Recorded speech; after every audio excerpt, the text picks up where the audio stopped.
সমস্ত গুনাহ আছে, সমস্ত গুনার থেকে সব থেকে বড় গুনাহ হলো হুকুকুল ওয়ালিদাইন, মা বাবার সাথে বেয়াদবি করা। কি করা? মা বাবার সাথে বেয়াদবি করা। প্রথমে তওবার একটু আলোচনা করেছি, এরপরে আমি আপনাদের মাঝে একটি হাদিস পড়েছি এবং একটি আয়াত তেলাওয়াত করেছি। যেই হাদিস এবং যেই আয়াত মা এবং বাবা সম্পর্কে, আমাদের সমাজে আজ মা বাবার সাথে বেয়াদবি করে এমন সন্তানের অভাব নাই। সর্বপ্রথম হলো তওবা করতে হবে। মা বাবার সাথে বেয়াদবি করেছি, আল্লাহর সাথে বেয়াদবি করেছি, তওবা করতে হবে। কি করতে হবে ভাই? তওবা করতে হবে।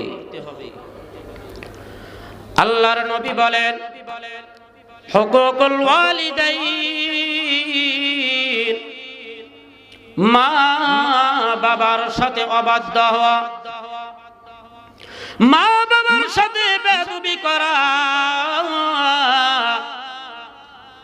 মা বাবার সাথে যারা বেয়াদবি করে তারা যদি সারা জীবন ইবাদত করে, সারা জীবনের ইবাদত কাটা কাটা হয়ে যাবে, তার ইবাদত আল্লাহ তাআলার দরবারে কবুল হবে না। বান্দারে, তুমি 1000 কোটি টাকার মালিক হতে পারো, তুমি 100 লক্ষ টাকার মালিক হতে পারো, বান্দারে যদি মা বাবার সাথে বেয়াদবি করো, এই ইবাদত আল্লাহ তাআলার কাছে কবুল হবে না। যদি মক্কা শরীফে গিয়ে 1000 বারো হজ করো, তোমার হজ আল্লাহ তাআলার দরবারে কবুল হবে না। বান্দারে,